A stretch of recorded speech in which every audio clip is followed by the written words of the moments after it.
En el programa Memorias que Perduran de hoy, entrevistaremos a una personalidad muy conocida y reconocida en Cochabamba y en el país. Él es de profesión abogado, estudió en la Universidad Mayor de San Simón, pero su experiencia laboral empezó desarrollando en Ecuador. Trabajó en la Universidad de Guayaquil, la Universidad Laica Vicente Rocafuerte, la Universidad Técnica de Machala, para luego regresar a Bolivia e incorporarse a la Universidad Mayor de San Simón, la carrera de Ciencias Jurídicas y Políticas. Diríamos que nuestro entrevistado tiene una amplia experiencia política y sindical. En el ámbito sindical estuvo muy vinculado a la Central Obrera Boliviana, pero también a la dirigencia en la Universidad Mayor de San Simón. En el ámbito político, también vinculado a la Diputación, sí, fue diputado nacional, pero lo interesante, de acuerdo a su currículum vitae, es la participación en el grupo de rescate de sobrevivientes de la guerrilla del Che Guevara. Hay diferentes instancias de las que estaremos hablando con nuestro entrevistado. Él es el doctor Gustavo Giacomán Mora, a quien tengo el privilegio de solicitarle que se dirija al público del programa, que estará enterándose de esta semblanza de vida que iremos desarrollando a lo largo del programa. Señor Giacomán, adelante. En esta cámara. Bien, me voy a presentar. Yo soy Gustavo Giacomán Mora. Estudié evidentemente en la carrera de... Antes no había sociología ni ciencia política en San Simón, y nuestro diploma, nuestro título académico es de licenciatura en ciencias jurídicas, sociales y políticas, de modo que valía como abogado, sociólogo y politólogo. Pero después en Guayaquil hice un diplomado en ciencia política con René Zabaleta Mercado, que fue a inaugurar la Flaxo en la Universidad Central de Guayaquil. De manera que esa es mi principal actividad. Yo evidentemente hice sindicalismo. Como sindicalista fui dirigente de los trabajadores universitarios y a nivel nacional también. Como sindicalista llegué a al Comité Ejecutivo de la Central Obrera Boliviana los dos últimos periodos de Juan Elchín Oquendo. Y en el tercer periodo que candidateamos nos ganó Simón Reyes por unas maniobras que hicieron. Pero bien, don Juan Elchín era una personalidad muy, muy importante en Bolivia. Y como político llegué a la Cámara de Diputados. Fui jefe de campaña del doctor Siles aquí en Cochabamba, en la UDP. Y una cosa curiosa, en el cercado jamás ha ganado la izquierda. Siempre, inclusive cuando el MNR ganaba Falange. Fue la primera y última vez que gana la izquierda en el cercado. Con don Hernán Siles Suazo. Me tengo un telegrama de felicitación de don Hernán por haberle dado el triunfo a la UDP, pero un triunfo tan pequeño que en la Cámara, en el Congreso empatábamos 69-69 y no se podía hacer nada, ni aprobar el presupuesto, era un boicot. Y Marcelo Quiroga Santa Cruz, con el Partido Socialista, tenía 9 votos, y 9 votos en blanco, y en blanco no quiso por nada votar por la UDP. Él puso una condición para votar por Siles Suazo, que todos renuncien, los que habían sido elegidos, incluido don Hernán, y empezar de cero con la participación de él. Bueno, él también renunciaría, pero no renunciaba a nada. Marcelo Quiroga, en cambio, luego no renunciaba a la presidencia de la República, ¿no?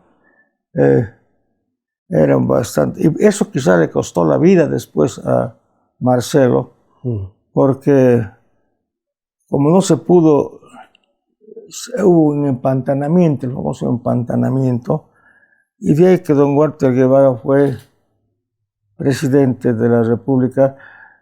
Cuando no le correspondía, tuvimos que aprobar una ley constitucional, porque lo que dice la Constitución es que el vicepresidente reemplaza al presidente y al vicepresidente el presidente del Senado. Don Walter Guevara era presidente del Senado, pero no era presidente ni vicepresidente. De manera que tuvo que haberse aprobar una ley constitucional interpretando la Constitución. Y así Walter Guevara fue, y ahí lo golpea Natush, y otra vez quedamos sin presidente. Vuelva al Congreso a elegir.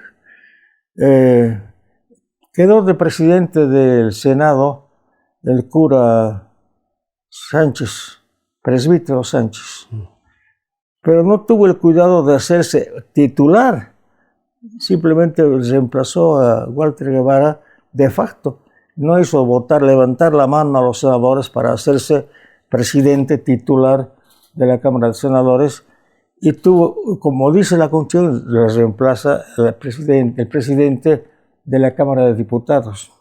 Lidia Geller era la única diputada por el PRI, la única, que se coló a la UDP por amistad con Siles Suazo. Era la única diputada por el PRI y ella fue elegida presidenta de la República hasta el golpe de García Meza. Bien, con el golpe de García Meza salimos todos y García Meza anuló las elecciones del 80. Por un decreto, su ley, se anulan las elecciones porque están llenas de comunistas. Y evidentemente el Partido Comunista tenía 9 diputados y 2 senadores. Y el Partido Socialista tenía 9 diputados. O sea que era un parlamento bien de izquierda, pero Marcelo no quiso pactar con UDP ni con nadie. O renuncian todos y empezamos, y él quería ser candidato a la presidencia. Pero eso le costó la vida quizá, porque hubiera sido mejor que haya un presidente, etc. Claro. Se convocó al Congreso del 80 del golpe de García Meza, después del golpe de García Meza, y de ese modo volvimos al Parlamento. Bueno,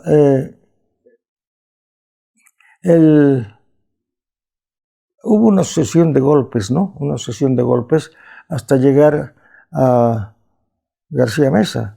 De ahí la sucesión a García Meza, hasta la renuncia de todos los milicos y la convocatoria al Congreso del 80 recién.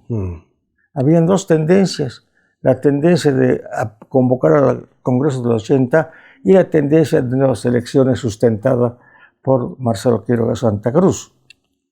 Se optaron los milicos por la primera opción, convocar al Congreso del 80, pero igual el Congreso del 80 estábamos en empates con Paz Tensoro y Siles Suazo, y hubo una diferencia de 69-68, pero no había una mayoría, digamos, en el Parlamento que nos permita gobernar. Fue un desastre el gobierno de la UDP, no se aprobaban leyes, todo por decreto de Siles Suazo, no se podía aprobar ni siquiera el presupuesto nacional.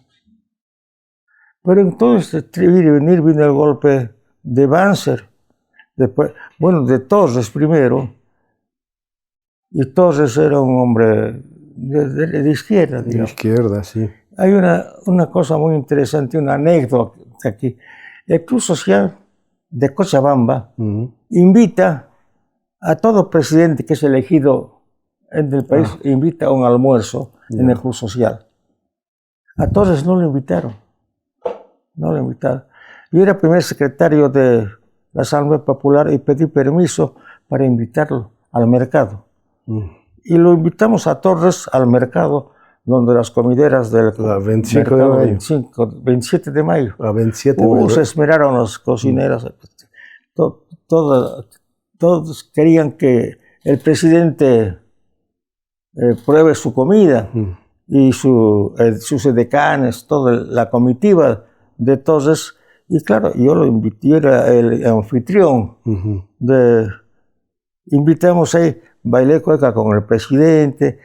Ya lo conocía yo al presidente antes, cuando era inquilino de la casa de mi abuela, su mamá, Chepita, que hacía dulces para niños, misquibolas, chambergos. Creo que antes había, como nosotros hemos consumido golosinas caseras, tablillas, pepitas de almendra, ancucos, misquibolas.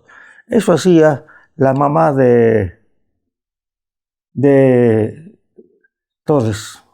Ya la conocía, era inquilino de la casa de mi abuelo.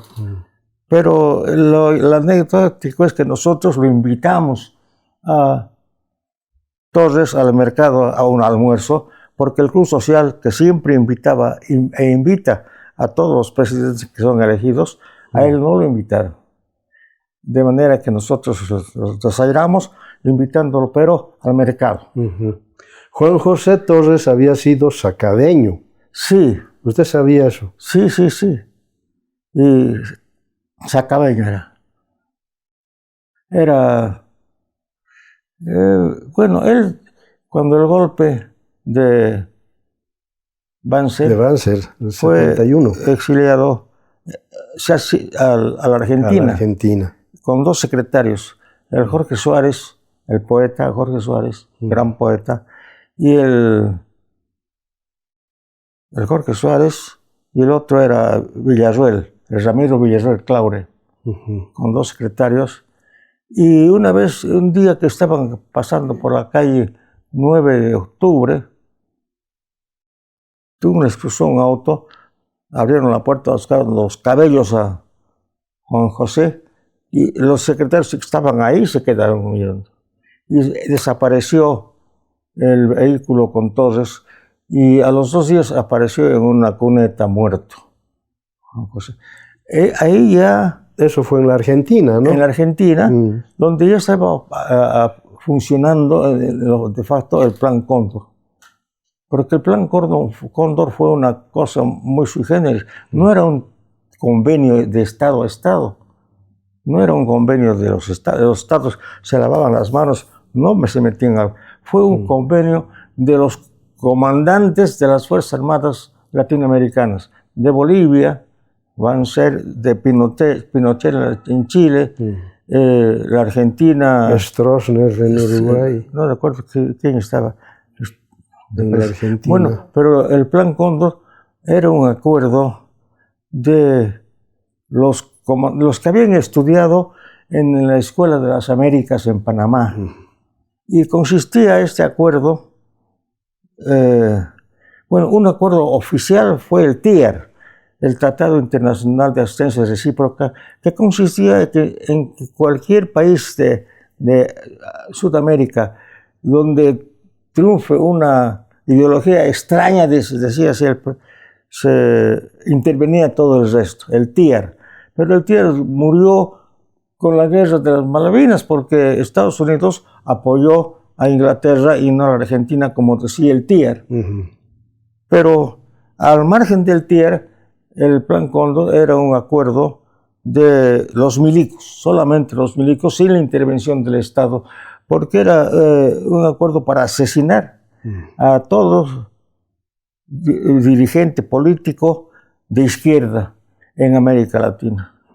Y dentro de ese acuerdo, ese plan, lo mataron a José Torres, los de la AAA, que era Alianza Argentina Anticomunista. La AAA eran terribles, nazis, fascistas. Bueno, esa fue mi experiencia política. De ahí yo también salí al exilio al Ecuador.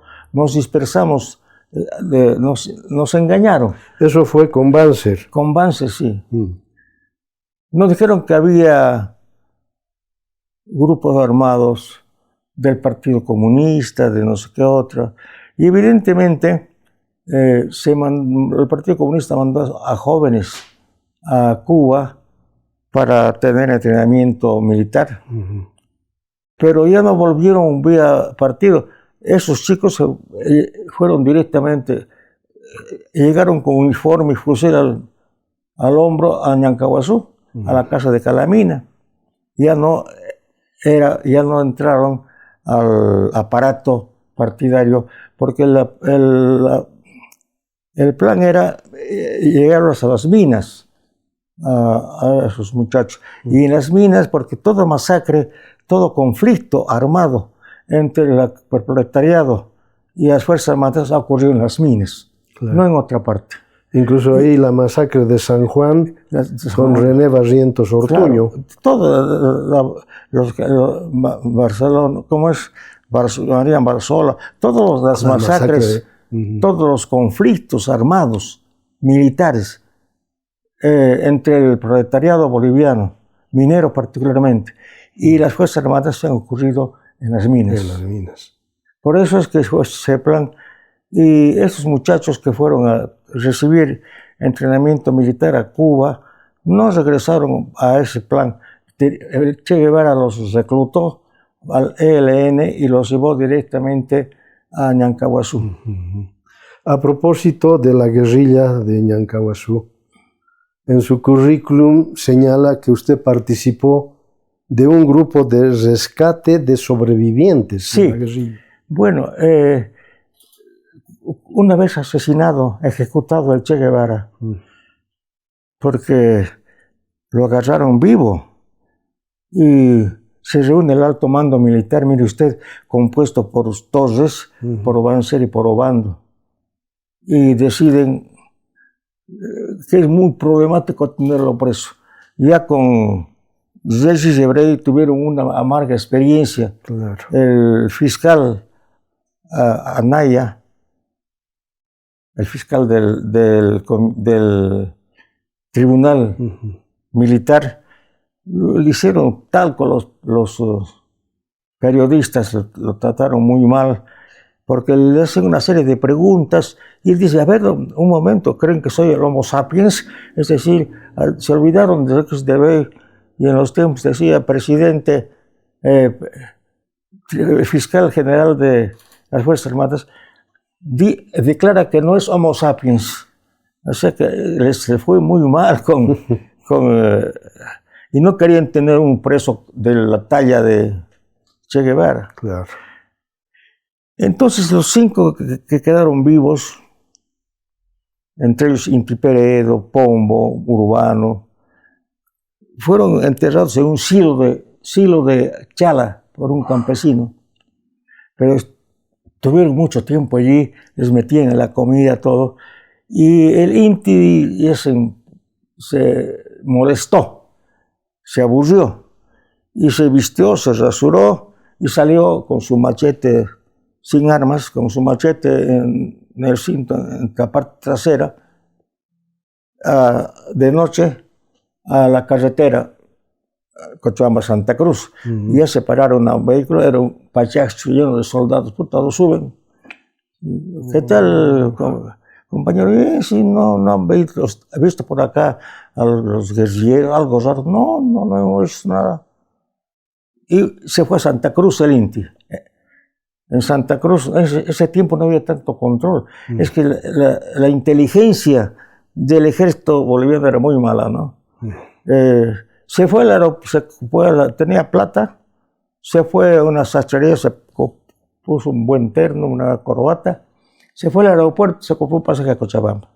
Se vino a Cochabamba, a la casa de un amigo, a la casa del hijo de Jesús Lara, que era su cuñado, porque el Inti era marido de la Elsie Lara, hija de don Jesús Lara. Jesús Lara, sí. Entonces, el que sabía era Jesús Lara. Y el primer secretario del Partido Comunista ese tiempo era aquí Roberto Arnés. Y le avisa a Roberto: hay 3 lugares y 3 fechas y hora para contacto con los guerrilleros. Hay que armar grupos para hacer expediciones.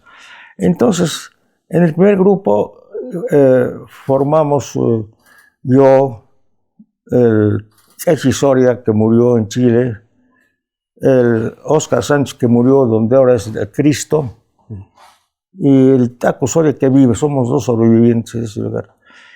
El lugar era el puente de Samaipata, y debía acercarse uno de los guerrilleros de noche, decirle: compañero, necesito un gato.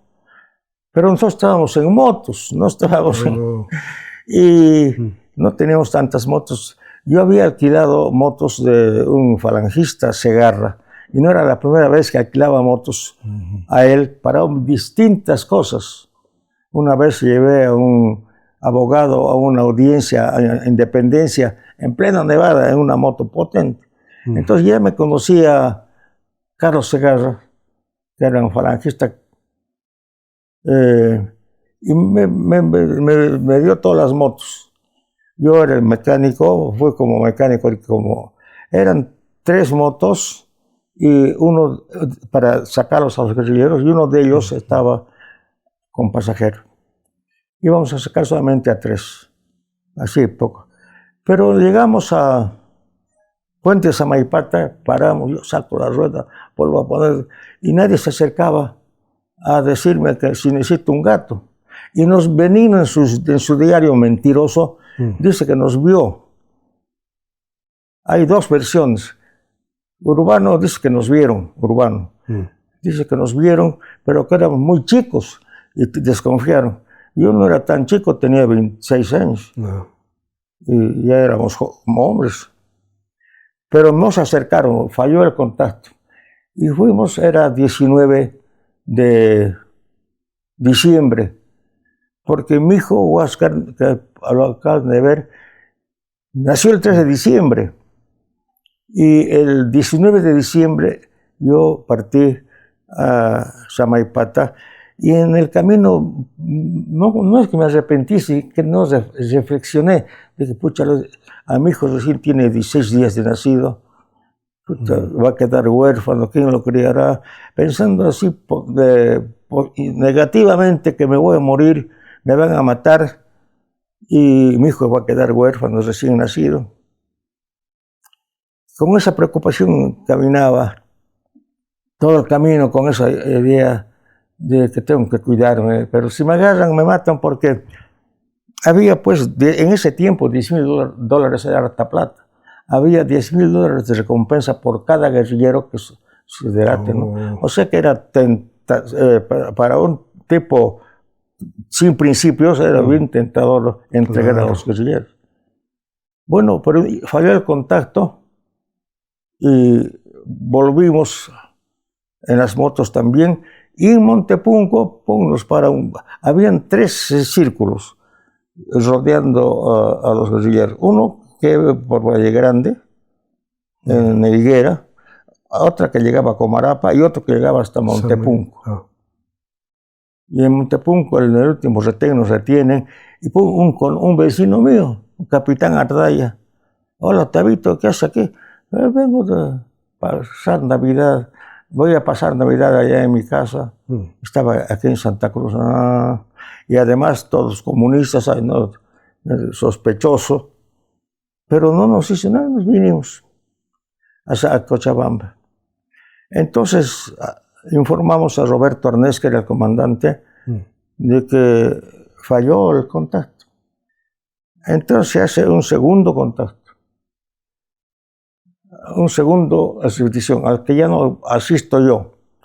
sino otros jóvenes, pero determinan también el puente de Samaipata y con otras señales.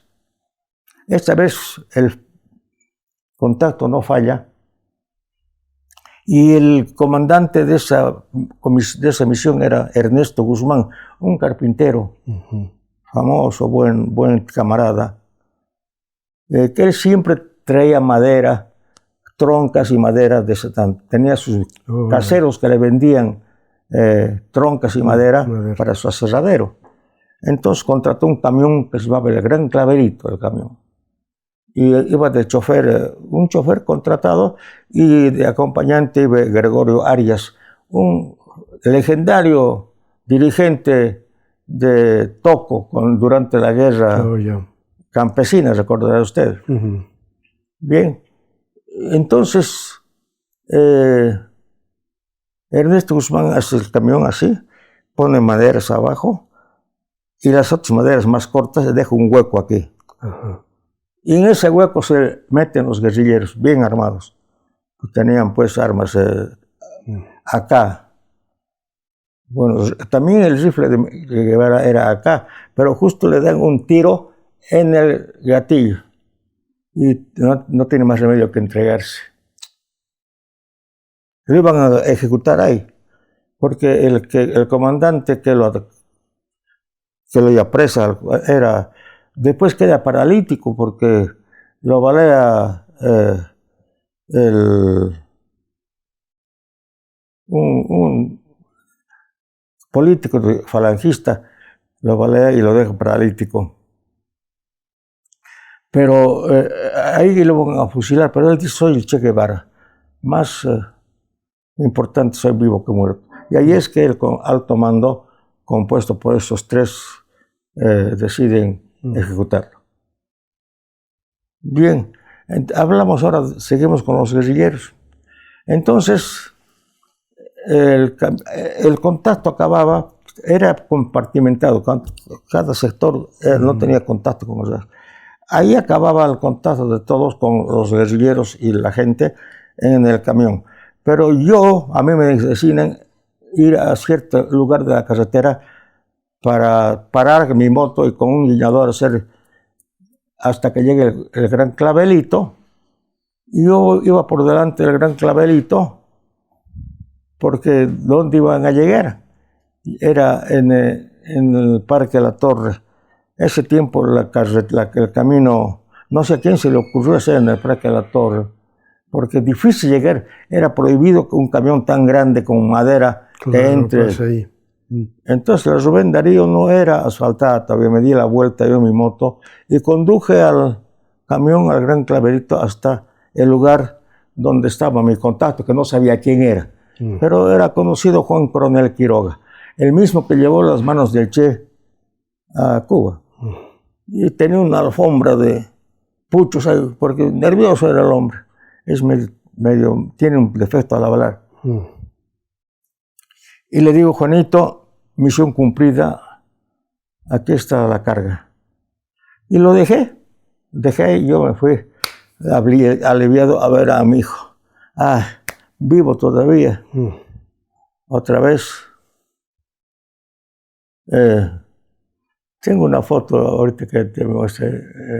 No está por aquí el Huáscar, ¿no? Ya.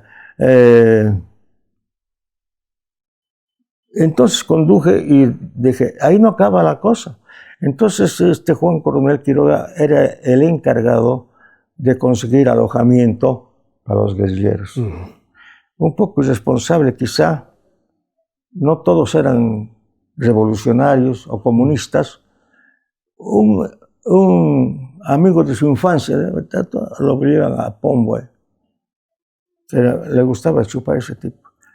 Y un día dice que a mí me han contado esto, no he visto, dice que en el Prado estaban algunos compañeros tomando en el Sabarín y este ñato, estos pelotudos, una mala palabra así, de los milicos buscándolos en Yancahuazú, en la higuera, a los guerrilleros: Pombo está en mi casa. Y entonces alguien escuchó eso y dijo: pucha, es grave. Corrió donde Roberto Anesi le dijo: hay esto. Inmediatamente lo cambiaron a la casa de un ministro de la Corte Suprema de Justicia, primo de don Arturo Urquidi Morales, de apellido Morales. Sí, Decker Morales, el papá de la Amalia Decker Morales. En la casa de él estuvo Pombo, hasta que esta acción que hicimos aquí, el Comité Regional de Cochabamba, era clandestina, inclusive respecto al Partido Comunista.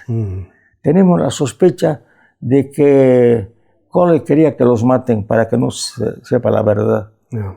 Y había que llevarlos a Oruro, y ahí se enteró ya Jorge Cole, dijo, no se metan más, ya se han metido demasiado.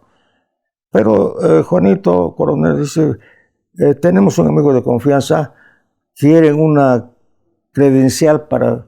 Allende estaba de senador, y también Pablo Neruda, para que los reciban en la frontera, Allende y Pablo Neruda. No, ya está todo listo, no. Pero por si acaso nosotros me enviamos a este Eddie Silva Caballero a averiguar si evidentemente se iban a esperar. No sabían nada en Chile. Le creyeron un provocador, no le dieron pelota en el Partido Socialista, y recurrió a Punto Final. Fue una coincidencia, es increíble esto, lo que les voy a contar es increíble. Fue a Punto Final, que era una revista del MIR de Chile. Y les dijo también lo mismo, no le creyeron. Pero un periodista, mire cómo es importante la prensa, escuchó esa versión de que los guerrilleros llegarían por el cerro de Tatasabaya. El Tatasabaya es un cerro que sirve de hito de frontera entre Chile y Bolivia. Y al otro lado de Bolivia está el pueblo de Zabaya. Entonces, los guerrilleros llegan al pueblo de Zabaya y los delatan, alguien los delata, y los llaman al ejército, pero se dan cuenta los guerrilleros y lo que hacen es cortar los cables del telégrafo. Primero, para llamar la atención del mundo, y segundo, para evitar que se comuniquen. Y con el primer secretario del Partido Comunista de Oruro, tiene un libro que se llama Pan Comido, porque cuando le dijeron, puedes hacer esto, es pan comido. Y él condujo a los guerrilleros hasta el cerro de Tatasabaya, pero ya sabían el ejército era bombardeo, pero bombardeaban a 500 metros, porque dice que ese día fue uno de los días de techo más bajo de la neblina, y bombardeaban por allá y por acá.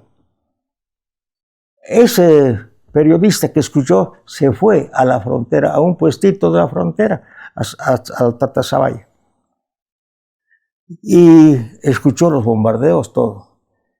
Llegaron a la frontera los guerrilleros y le dicen a uno de ellos, anda a una casita, era un retén de policía, no era militar, de policía.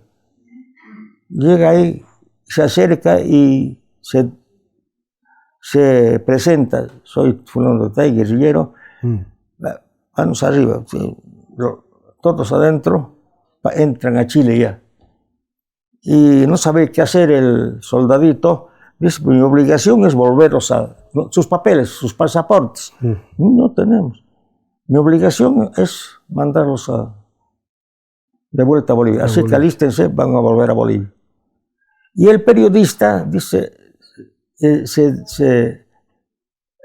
dice que le preste el teléfono de la policía y avisa que los guerrilleros están en Zabaya. Se entera Allende, se entera Neruda, y van al Ministerio del Interior a pedir asilo territorial. Asilo político no, porque ya estaban aquí, ya estaban en Chile. Asilo territorial, y apenas, a duras penas, era Frei el presidente de la República, que no era nada de izquierda. A duras penas les dan asilo por 30 días. Luego llegan a Chile alojados, también clandestinos. El MIR de Chile los protegió bastante. Entonces se contactan con técnicos en aeronavegación. El asunto era que estando en Chile tenían que dar la vuelta hasta Cuba, pero no pasar por encima de ningún país que tenga tratado de extradición con Estados Unidos. No podían ir por el Perú, no podían ir por el Brasil, de manera que era por el Pacífico, y al volver Panamá era muy difícil. Hicieron un estudio minucioso de las rutas, contrataron un charter y se fueron por el Polo Norte.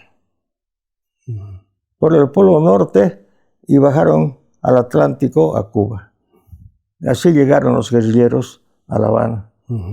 Fue una algarabía. Todos nos alegramos mucho, desde luego.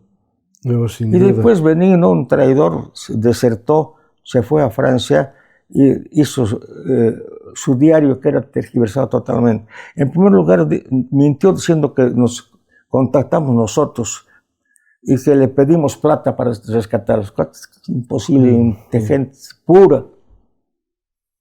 Pero en la segunda expedición ya se dieron cuenta que eso no era cierto.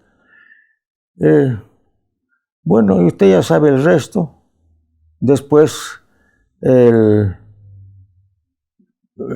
ministro de gobierno de Barrientos, era gobierno de Barrientos, Arguedas, cuando sacan un señor Aneiva, Ricardo Aneiva, era el fotógrafo de la CIA, porque Barrientos lo puso de contacto con la CIA, y iban a sacar las fotos del diario del Che, había muerto 2 días antes, y Arguedas dice, saca 2, una para mí. Y saca 2, pero una de estas, no eran iguales, estaban falladas un día, otro día. Y le dan la microfoto a Arguedas, y Arguedas era ministro, agarra las manos del Che y le entrega una bolsa al Víctor Sanier Valenzuela para que de algún modo llegara a Cuba eso. De manera que no sabía qué hacer Víctor con eso y le entrega a Natush, un militante del Partido Comunista que murió en el avión que se cayó con Jaime Paz. Le entrega la bolsa esa a Víctor Sanier, y Víctor Sanier a Natush, y Natush, su mujer era empleada de la embajada de una embajada de un país socialista.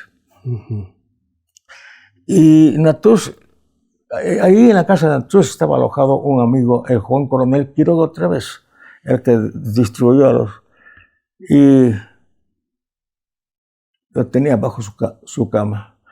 Un día, mucho tiempo, como 3, 4 meses, estuvieron bajo la cama de Juanito, una cama muy humilde, las manos y la mascarilla mortuoria. Pero ¿con qué pasó con el diario? Ese diario, Víctor Sanier tuvo el tino de ir a Chile y entregar a la embajada cubana el diario, y al 2 días se publicaron, porque el plan de la CIA era tergiversar el diario para hacerlo quedar a Fidel como traidor en contra de Che Guevara. Pero la publicación del diario lo sorprendió a la CIA y se publicó el diario de Che Guevara. Es una gran proeza. Pero quedaban las manos y la mascarilla mortuoria bajo la cama de Juan Coronel Quiroga. Y un día se decide viajar, no tenía plata. Víctor Saniel le costé el pasaje y se va como ir a jugar tenis y con su maletín ahí hasta Moscú. Y en Moscú, Víctor ya estaba esperando y dice, no puedes ir tú, porque los comunistas cubanos no quieren nada con los traidores comunistas bolivianos. Y Juan dice, yo no soy ningún traidor, pero ni modo. A Víctor Saniel tampoco le aceptan. Y dejan las manos y la mascarilla de Che en la embajada cubana en La Habana, en Moscú. Eso fue todo. De ahí llegó ya con valija diplomática a La Habana. Y así ahí acaba nuestra relación con los guerrilleros. Bueno, queda todavía la relación del INTI con Cuba, ¿no? Porque INTI reemplaza en el ELN a Che Guevara. Che Guevara. Subvencionado por Cuba. El contacto de Cuba era un amigo mío, no quiero decir el nombre, de repente se molesta, ¿no? Un amigo mío, profesor de la Facultad de Humanidades. Y él era el contacto de Cuba con el ELN.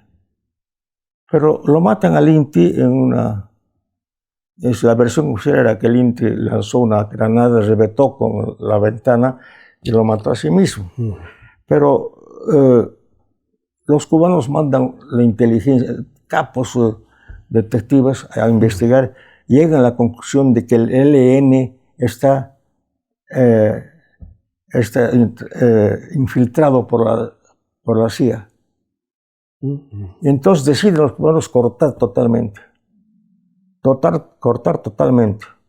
relaciones con el ELN. Pero no se queda ahí, después de la muerte del INTI, ¿no?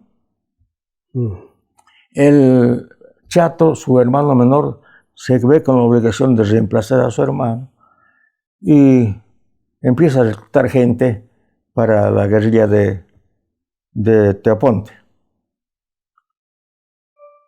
Entre ellos a mi hermano,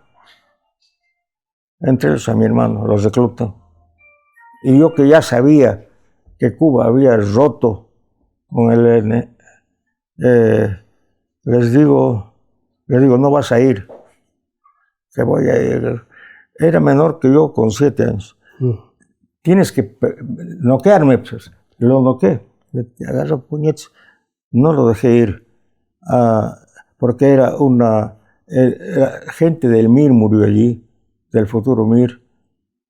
Hicieron una especie de campaña de alfabetización y los despidió Obando, todo, para alfabetizar, y se fueron a Teoponte. No sabían ni disparar a una perdiz, eran chicos inexpertos. No quedó uno solo vivo. El único vivo fue el Chato Peredo. Yo siempre he sospechado del Chato, porque después de haber fusilado a 2 pobres jóvenes por haberse comido una sardina, lo declara y todo, y tranquilamente era su consultorio de psiquiatra en Santa Cruz, y muere de viejo el Chato. Ahí acabó la historia. Ahora, anoche me he estado con ellos. Yo no me metí ahí. Se llama un grupo INTI Peredo. Es un grupo de estudios de izquierda, de propaganda, etcétera, muy pequeño, que se llama INTI Peredo. Ahí acabó nuestra historia tanto con la guerrilla y con todo lo demás. Ahora, el haber ido al Ecuador y trabajar en Guayaquil, ¿se da también por esta relación política que usted tiene con el Partido Comunista? Claro. El segundo de Banzer en lo civil era un señor, Franz Ondarza Linares. Un cochabambino. Cochabambino. Entonces él era cuñado de un amigo mío, el Pavo el Pavo Beltrán, Javier Beltrán Vargas, y él, ese señor Beltrán Vargas, me avisa, han dado orden de matarte. ¿Y quién me va a matar? Había un Luis Jordán. El Luis Jordán ha dado órdenes de matarte. Allí estaba el Dánger Salamanca y otros malvivientes. Así que ponte buen recaudo, te van a matar. Y este Luis Jordán ya mató al papá de un amigo mío, Renan Jiménez, cuando tenía 11 años. Era un asesino, un loco, demente. Porque si me dice alguien, te voy a matar, le digo, a ver, le agarro puñetes. Pero con este era en serio. Entonces, yo estaba escondido en una casa de seguridad del Partido Comunista, pero nos largan porque no podían hacer nada. Y yo recurro a mi padre, pues, ¿no? ¿A dónde más? Que me ayude a esconderme. Y me lleva a una clínica de un doctor Borda, donde estoy escondido, internado supuestamente, un tiempito, pero era el 14 de septiembre, era fiesta, ahora les voy a mostrar la foto. Y en moto, mi hermano era corredor de motos, el Guido. Y entonces en una moto de él, yo con mi papá, me voy hasta Oruro. En Oruro me duermo en la casa de una chica Zapata, y de ahí me voy a la embajada, a La Paz, a buscar la embajada, a ecuatoriana, porque mi madre es guayaquileña. Dije, mi abuelita viejita, ya, pero ¿dónde llegar?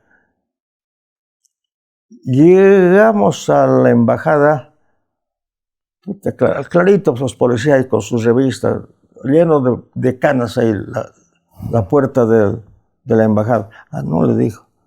Entonces vamos, mi papá busca en la guía la casa del embajador, don Hernán Guarderas, era el embajador de Quito en La Paz. Bueno, llego yo allí con mi busito y wow, unos perros del tamaño de un ternero. Y sale una señora de Polier y me dice, no está aquí el embajador. No puede ser, ábrame, no puedo abrirle.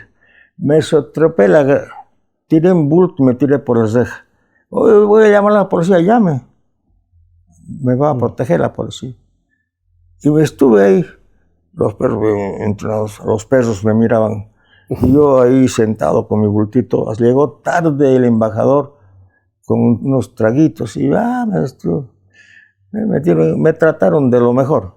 Me hicieron un salvoconducto, tuve 4 días y en el auto de la embajada con sirenas hasta la puerta del avión. De ahí fui a dar a Guayaquil, de ese modo. Y en Guayaquil yo tenía mis papeles, tenía que legalizar, porque eran papeles que mi papá sacó del decano, era don José Antonio Holguín Estrada.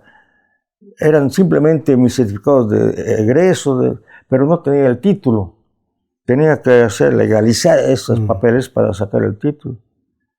Y en eso me ayudó mucho el comandante de las FUE, porque llegamos a Guayaquil varios. El actual dueño de Univalle también estuvo allí conmigo, un poeta, Ayllón, y otros jóvenes. Y entonces fuimos directo al Ministerio del Interior, y el subsecretario o viceministro del Ministerio del Interior de Quito nos dice, bueno, ¿dónde quieren irse? Aquí no queremos comunistas. ¿Dónde quieren irse? Estaba Allende en el gobierno. Todos a Chile, fueron de las horas al fuego. Y yo le digo, no me voy a ir de aquí, el Estado boliviano, ecuatoriano me ha dado asilo, de acuerdo a la Convención de Caracas sobre asilado político. No me voy a ir. Su problema, pero aquí no queremos comunistas. El Eduardo Ayllón se copia y dice, yo tampoco me voy a ir. Nos vamos a quedar. Y el resto se fue. El director de la normal Simón Bolívar de La Paz, René Chávez, era un veniano que también se fue. Los que se fueron a Chile no volvieron ninguno. Nosotros nos quedamos yo me quedé en Guayaquil y de ese modo buscando trabajo, legalizando mis papeles, me quedé en la Universidad de Guayaquil. Fui profesor de muchas materias allí. Después tuve contacto con la Flaxo, con René Zabaleta, que vivía en mi casa. Lo alojé en mi casa. Y de ese modo hice mi carrera académica en Guayaquil, en el Ecuador. Pero no tenía título, solamente con mis papeles ya legalizados en Guayaquil. Eso me hicieron valer muy bien. Se portó Santos, era un abogado Santos, el decano de Derecho, pero esto está legalizado, pero no tenía título, no tenía el título de abogado. Pero con eso mis papeles legalizados me dieron trabajo y pude hacer carrera académica y después me fue muy bien. Estuvo más de una década, ¿no? Dígame. Estuvo más de 10 años. 7 años. 7 años. Y Sí. Luego regresa a Bolivia. Regreso cuando la amnistía, la huelga de las mineras, no tiene más remedio que dar amnistía. Y todo el mundo regresa. Menos 147 que estaban en una lista especial que no podían regresar a Bolivia por ser antibolivianos, antipatrias, comunistas, en última instancia. Yo no pude volver ni siquiera al entierro de mi padre. Me quedé y no me dieron mi salvoconducto, decía, para ir un día de viaje, un viaje de ida a Guayaquil, nada más. Me tuve que quedar hasta que la presión lo voltean. Pereda hacen elecciones y Pereda gana con un fraude espectacular. Y lo golpea. Bueno, Banzer anula las elecciones de su propio compañero, Asbun, Pereda Asbun, que de paso era hijo de una tía mía, de la María Luisa Asbun. María Luisa Asbun es tía de mi papá. Mi papá es Germán Giacomo Asbun. Y ni así me dan visa para volver. Pero cuando ya Pereda lo golpea a Banzer y Pereda queda de presidente, a Pereda lo voltean rapidito nomás, ahí recién se abre y los 147 proscritos, entre ellos yo, podemos regresar a Bolivia. De manera que estuve por todo yo y regreso aquí el 3 de septiembre de 1978. 78. Así es. Y luego se vincula a San Simón. Bueno, sin trabajo, yo presento mis papeles al juzgado. Dije, he estudiado para abogado, trabajaré de abogado. Y trabajé en el juzgado segundo de instrucción en lo penal de la capital, y mi juez era Osvaldo Navia Mercado, tío de Zabaleta Mercado. Bueno, un 14 de septiembre, los chicos de San Simón tiraron unos cohetes y Barrientos estaba en el altar mayor y lo protegieron y inventaron la versión de que habían atentado contra la vida de Barrientos. Yo no me gustan los desfiles, estaba tomando mis shops con mis amigos en el bar Comercio. Y mire, usted no tenía plata. Y sí, déjeme, antes el reloj servía de moneda. Bueno, agarran a todos y a mí también por haber atentado contra la vida del presidente. Me toman declaraciones y yo les digo que no, aquí están. Tenía mis vales de empeñar mis relojes. Empeñar el reloj. Largan a todos menos a mí. Rubín de Celis era el jefe de la DIC. Y dice, no, él no está aquí por política, está por cómplice de una Nelly Chávez, una narcotraficante que estaba preso y escapó. Haber hecho escapar a una... Yo no tengo nada que ver con la cárcel, nada. Y con ese motivo me botan de mi trabajo. Pero alguien me defendió. René Rocabado Alcocer, un periodista que era el director del Mundo en la calle Calama y Antesana él me defiende en la prensa porque este irresponsable de Rubén Celis me acusa de narcotraficante y con ese motivo me botan de mi trabajo y quedo sin trabajo. Yo le sigo juicio y le hago pedir disculpas a Rubén de Celis, que fue una confusión, que otro Giacomo fue Yo tuve un tío que tuvo problemas con el narcotráfico, pero que estaba en Venezuela, tampoco estaba aquí, no para que me confunda. Era el asunto que no podían permitir que un comunista esté de actuario en un juzgado penal. Quedo sin pega, pero siempre he tenido suerte. En ese tiempo coincide que la revolución universitaria, hay un caos en la universidad y presenta el Partido Comunista un candidato, don Arturo Gil Morales, para el rectorado. Yo me sumo a ellos, a la campaña, y de ese motivo ganamos y me dieron un trabajito de contraparte universitario, porque Obando, la granja de la Tamborada era de las Fuerzas Armadas, era de las Fuerzas Armadas de la caballería. Ahí criaban a los caballos, porque antes la caballería era de verdad caballería a caballo. Y Obando, por un decreto, cede esa finca, 20.000 hectáreas, a la Universidad Mayor de San Simón. Y yo soy, don Arturo me nombra contraparte para recibir semejante donación. Bueno, yo digo, los papeles, no tenía papeles, ni planos. Era muy irregular todo eso. Entonces hago mi informe, hago inventario hasta de los eucaliptos, de la maquinaria agrícola, y yo le digo a don Arturo, pero no podemos inscribir porque un decreto no es una forma de adquirir la propiedad, se requiere papeles en los registros reales.